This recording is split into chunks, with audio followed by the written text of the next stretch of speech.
bonjour à tous. Christian de Belsize, donc responsable marché industrie. Ouais, on va vous expliquer avec Sébastien effectivement quelle est l'approche d'IDEX pour décarboner vos usines.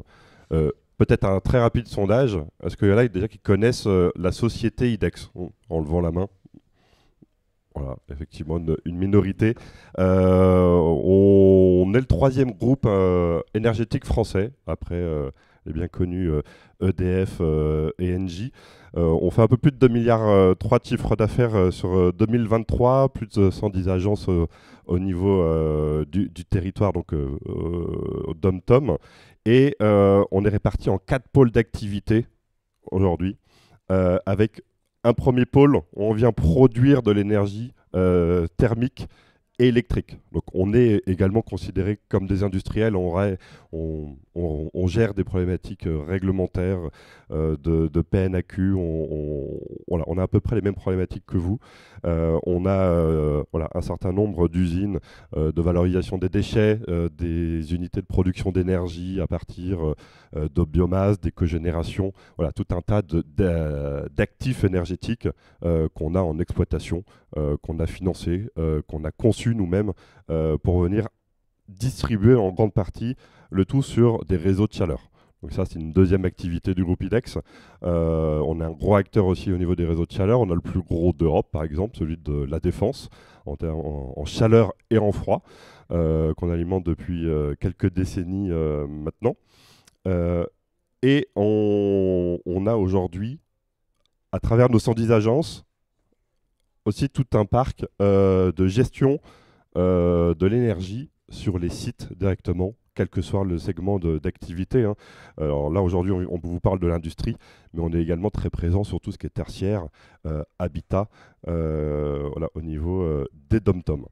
On a également depuis ça fait quoi, 4 ans maintenant, une cellule dédiée, et c'est justement Sébastien qui vous le présentera sur tous les aspects photovoltaïques et bornes IRVE pour venir compléter justement le positionnement d'IDEX qui est présent depuis 60 ans aujourd'hui sur le métier de l'énergie. Alors ça, j'ai voulu vous mettre cette slide là, très peu aujourd'hui d'acteurs sont au courant qu'en plus de toutes les réglementations qui peuvent exister, que ce soit des réglementations F-gaz pour tout ce qui est groupe froid, les réglementations liées à tout ce qui est administration, c'est le TS2. En gros, pour faire très simple, et je ne vais pas m'attarder dessus, c'est la taxe carbone qui va arriver en 2027 pour toutes les énergies qui sont carbonées. Donc ça va être une taxe supplémentaire que votre fournisseur d'énergie va devoir vous soumettre pour pouvoir participer à l'effort de décarbonation au niveau national et européen au sens large. Voilà, donc ça reste une raison supplémentaire de pourquoi aller décarboner vos activités. Je reprends la main. Donc moi, je suis Sébastien Jean, je suis le directeur commercial d'une entité chez IDEX qui s'appelle Bâtiment Bas Carbone. Nous, on est spécialisé dans le déploiement de projets photovoltaïques à destination en l'occurrence des industriels, mais pas que. Et aujourd'hui, en fait, pourquoi est-ce qu'IDEX a été s'installer, je dirais, sur ce marché du photovoltaïque? C'est qu'on regarde, en fait, aujourd'hui, on est sur un point de bascule en termes d'utilisation de l'énergie. Du fossile, on est en train de basculer doucement vers une montée en puissance de l'électricité. On voit sur le premier schéma, alors, on voit une contraction des énergies fossiles, du gaz, etc. Alors, on a souvent des discussions autour de ça, de dire est-ce que ça va diminuer aussi vite au niveau de l'utilisation des fossiles. On ne sait pas, on n'a pas de boule de cristal. Par contre, nous, ce qu'on constate, c'est que indéniablement, l'électricité va continuer à prendre de plus en plus de place, puisque l'électricité, c'est une énergie qu'on peut produire de façon totalement décarbonée, que ce soit le nucléaire ou par les ENR. Donc on sait que l'électricité va prendre une place de plus en plus importante au niveau industriel et même dans la vie de tous les jours au niveau des particuliers. Et puis on en parlait tout à l'heure, aujourd'hui il y a une volatilité du prix de l'énergie et en particulier du prix de l'électricité. Donc on voit que sur les années passées, le choc effectivement de la guerre en Ukraine a provoqué de fortes variations du prix spot qui se sont un peu calmées ces derniers temps avec un prix de l'énergie électrique qui est redevenu plus commun à ce qu'on avait connu avant, mais qui est quand même un peu volatile. Par contre, une chose est sûre aussi, c'est ce qu'on dit souvent à nos clients et ce qu'on constate aujourd'hui, c'est que le fait de la contraction et d'utilisation des énergies fossiles était quand même une source extrêmement importante de revenus pour l'État en termes de taxes. Ces taxes vont certainement être rebasculées aujourd'hui sur l'énergie. Là, effectivement, le fait que l'Assemblée nationale ait bloqué les budgets pour l'instant, a bloqué typiquement une taxe qui va être revalorisée, qui est la taxe de la TURP, qui couvre en fait l'utilisation de l'énergie sur les réseaux.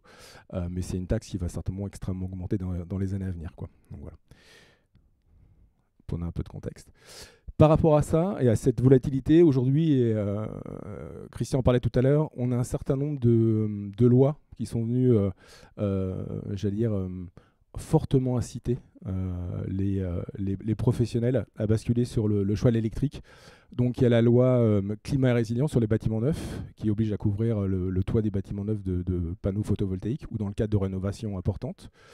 On a la loi, ce qu'on appelle la loi APER, la loi d'accélération des énergies renouvelables. J'en parlerai un peu plus précisément tout à l'heure parce que ça concerne plus directement justement le photovoltaïque et les industriels.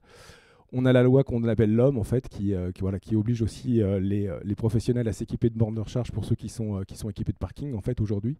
Et puis, il y a les décrets tertiaires et puis ce qu'on appelle l'APAX. Alors, nous, ce qui nous concerne un peu plus directement dans le département BBC, c'est la loi d'accélération des énergies renouvelables et la loi l'homme qu'on a groupées, nous tous les deux, au sein d'un même produit. Cette loi APER, qu'est-ce que c'est de façon très basique? C'est que toute entreprise ou service public qui possède des parkings de plus de 1500 m² ou de plus de 10 000 m² va être obligé de les couvrir de panneaux photovoltaïques, c'est-à-dire d'ombrières à hauteur de 50% de la surface du parking. Avec deux deadlines. Pour les petits parkings, entre guillemets, de 1500 m² et au-delà, c'est 2028. Et pour les parkings de plus de 10 000 m², c'est beaucoup plus tôt, c'est 2026. Et ce que vous avez en dessous, c'est les pénalités annuelles qui seront mis en place pour les entreprises qui n'auront pas effectué ces démarches de mise en conformité. Et de la même manière, à côté, vous avez la loi de l'orientation de mobilité, et là vous voyez, qui oblige, je dirais, les entreprises à installer des bornes pour accompagner, je dirais, le déploiement des véhicules électriques. Donc nous, ce qu'on a fait chez DEX, c'est qu'on a créé les serveurs ont été mélangés, c'est pas très grave. On a créé un service qui couvre un peu les deux, c'est-à-dire qu'on vient proposer un service d'installation, on en parlait tout à l'heure, d'ombrières photovoltaïques sur les parkings, et en même temps, on vient installer des bornes qui viennent s'intégrer directement dans ces systèmes d'ombrières. Là, c'était juste un petit peu pour vous donner un peu l'état du marché aujourd'hui sur le photovoltaïque en France. On estime qu'on est entre 20 et 25 gigawatts aujourd'hui à installer sur le marché. Et vous voyez que l'industrie représente une part extrêmement significative de ce marché, puisqu'on estime que c'est 37% de la puissance installée, donc le marché est extrêmement colossal. Et on estime également que l'investissement pour arriver à faire ça sera de l'ordre de 20-25 milliards d'euros. Donc on se doute bien que l'industrie, ce n'était pas quelque chose qui avait été anticipé et qui n'est pas forcément non plus cœur de métier pour les industriels. C'est pour ça qu'on a mis en place un système d'investissement un peu particulier. Christian en parlera plus précisément tout à l'heure. On le fait pour le photovoltaïque, mais on le fait aussi pour les autres départements d'IDEX. Et puis sur cette vision qu'on a du parking, effectivement, parce que là c'est ce qui nous concerne un peu plus directement sur le photovoltaïque, on a créé un produit qui s'appelle l'Oasis. Donc on voit aujourd'hui qu'au-delà, je dirais, profitons du fait de devoir de façon réglementaire installer du photovoltaïque sur les parkings, on s'est dit qu'on pouvait valoriser de manière un peu différente toutes ces zones qui sont souvent des zones peu esthétiques, artificialisées et bétonnées, en travaillant autour de thèmes tels que la mobilité verte aussi, qui sont quand même des points importants, et pas uniquement autour des voitures, mais aussi de la mobilité douce. Il y a la gestion énergétique. En général, ce genre d'installation génère du surplus d'énergie qui n'est pas forcément consommé tout de suite par le site en lui-même. Donc il y a une notion de valorisation qui est mise en place aussi par IDEX. Il y a des notions d'esthétique, d'intégration paysagère qui sont importantes. Et il y a aussi des notions d'environnement et de biodiversité. On a des clients industriels qui ont profité en fait du fait de refaire intégralement, de partir sur des projets d'ombrières pour repenser complètement leur parking. Typiquement, ils ont enlevé les enrobés en béton pour mettre des enrobés perméables avec de la pelouse. Enfin voilà, il y a toute une réflexion qui est faite autour de ces systèmes-là. Et je vais te repasser. En fait, ce qu'il faut en comprendre de ce qu'on vous a présenté, on a 60 ans d'expérience auprès de nos clients. On est né d'un métier d'exploitation, maintenance classique des utilités, du chauffage, du chiffon burette, comme dirait notre président. Et en fait, on s'est rendu compte aussi, avec toute la pression que nos clients ont sur ces réglementations, sur la décarbonation aussi, parce que ça reste un levier de compétitivité, euh, c'est que nos clients ne maîtrisent de moins en moins l'énergie, ils ont de moins en moins de ressources pour aller gérer une chaudière, des groupes froids, de l'air comprimé. Ils ne savent pas forcément non plus dans quel ordre, comment prioriser les différentes actions, identifier, voir des fois les différentes actions, répondre à la stratégie de leur groupe qui est de décarboner de 50% leurs activités à 2030. Et c'est là où en fait on a complètement revu aussi notre approche depuis quelques années. Le Covid nous a bien aidé. C'est on vient financer pour vous les différentes actions de performance énergétique et les utilités bas carbone. Donc on vient effectivement investir. IDEX, on est détenu par un fonds d'infrastructure, on a 400 millions sur la table, on va investir voilà, sur effectivement des éléments de production d'énergie, des incinérateurs, et de plus en plus en fait directement chez nos clients par des utilités, par des centrales photovoltaïques, parce que le client n'a plus de CAPEX disponible. Ou alors il a du CAPEX, mais il préfère le prioriser sur son propre process. Son métier, c'est d'aller produire des pommes-potes, c'est d'aller produire du fromage, c'est pas d'aller gérer des utilités et de les renouveler. Donc il nous délègue de plus en plus la gestion, le renouvellement de leurs utilités, de leur bas carbone et des actions de performance énergétique. Donc on fait ce qu'on appelle tout simplement du tiers investissement. On vient s'engager sur un productible pour les centrales photovoltaïques. On vient s'engager sur une quantité de chaleur, de vapeur, une qualité derrière. Et on a tous les éléments de secours qui vont bien parce que c'est notre métier de prendre ces risques-là, de bien identifier quelle est la typologie d'énergie, quels sont les intérêts du site. Est-ce qu'effectivement il y a du parking? Est-ce qu'on peut mettre de la géothermie? Un des avantages d'IDEX, c'est on est complètement agnostique de toute énergie et de toute technologie. Donc c'est à nous, on est en capacité de trouver quelle est la bonne articulation technico-financière, parce qu'on vient aussi intégrer les certificats d'économie d'énergie, les aides ADEME, les aides européennes, les aides locales. Voilà, on est en capacité de venir concevoir, investir, réaliser et derrière d'exploiter et maintenir justement toutes ces utilités bas carbone. Voilà. Donc voilà, comme je disais, on est complètement agnostique de ces énergies et des utilités bas carbone. Ça, on a pris un exemple qu'on a en commun récemment avec Sébastien. C'est un site sur lequel on est arrivé, il ne savait pas comment commencer à décarboner leur groupe, et notamment ce premier site. Et c'est là on a identifié une solution photovoltaïque, et deux, avec un contrat de performance énergétique, on est allé rénover leur chaudière, leur groupe froid. On a pu réduire de 70% leur consommation de gaz, 80% d'autoconsommation d'électricité produite avec la centrale photovoltaïque. Et ça, on a fait toute la chaîne de valeur, de l'identification jusqu'à la réception avec de l'engagement justement sur les résultats.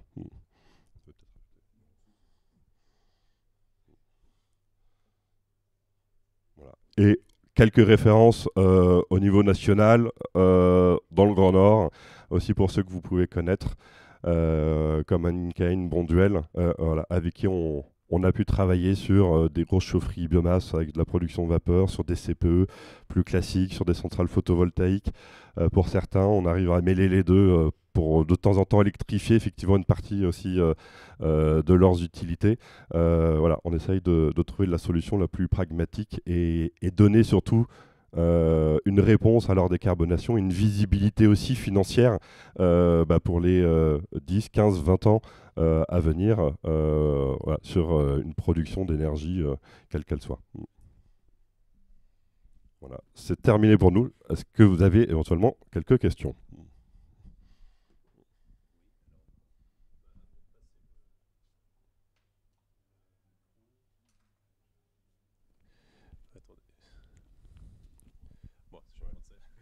J'avais déjà peut-être une question. Là, vous citez des grands groupes. Le retour sur investissement sur une PME, enfin une PMI, on va dire, il est de l'ordre de combien de temps, surtout, en délai de retour d'investissement? Répondre Christian sur sa partie. Moi, sur la partie photovoltaïque, tout va dépendre du contrat d'énergie d'origine. C'est-à-dire à quel coût l'entreprise a acheté son électricité avant qu'on arrive. C'est très fluctuant d'un segment à l'autre. Alors, en l'occurrence, c'est moins dans l'industrie, mais on est très présent sur le domaine de la santé aussi. On travaille beaucoup avec les hôpitaux, qui à un moment donné, eux, achetaient par contre de l'électricité extrêmement chère, en fait. Donc les gains sont pour le milieu hospitalier sur la partie énergie. Au-delà de la sécurisation de leur rapport d'énergie, c'est assez colossal, certains achetaient on a vu des factures à plus de 500 € du mégawatt.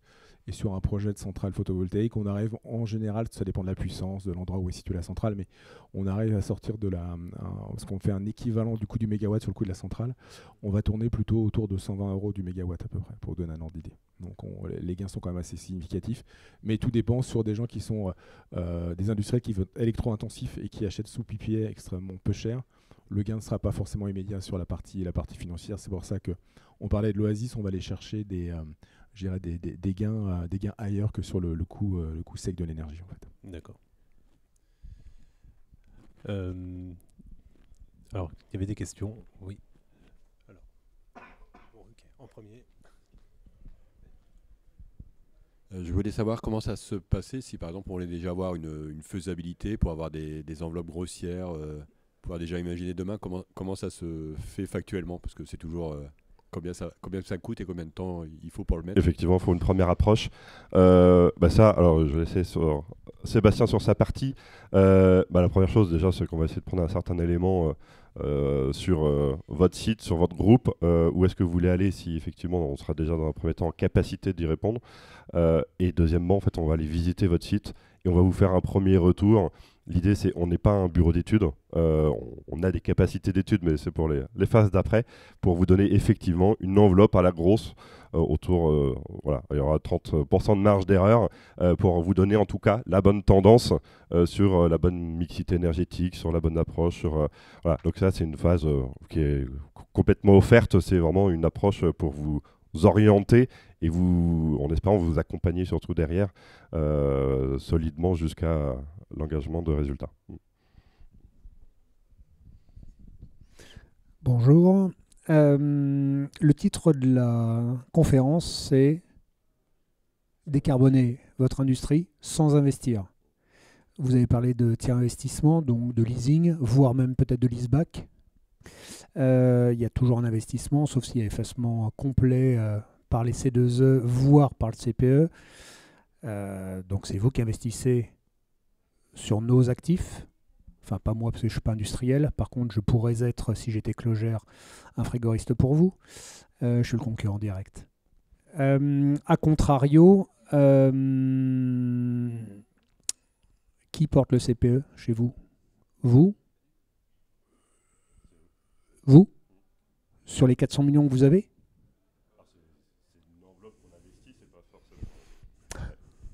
Ouais, non, alors c'est pas que des CPE, on a du take or pay, on a plein de formules différentes, mais en tout cas c'est IDEX qui porte le CPE effectivement sur le périmètre qui sera défini. Ok, on en reparle après. Si vous voulez.